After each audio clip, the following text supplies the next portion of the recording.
In front of me is XIAOMI 12S Ultra, and today I would like to show you how you can turn on or off auto rotation. First of all, go into Tab menu. Now look for Lock Orientation shortcut, and when you find it, click on it. As you can see, mine is now blue.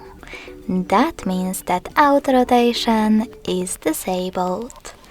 In order to enable it, click on the same now blue icon. You can also go into settings instead, scroll down just a bit and tap on display.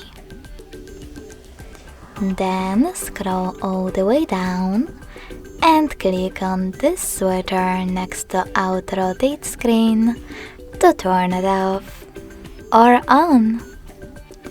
Thanks so much for watching. If you enjoyed this video, smash that like button, comment and subscribe. Bye!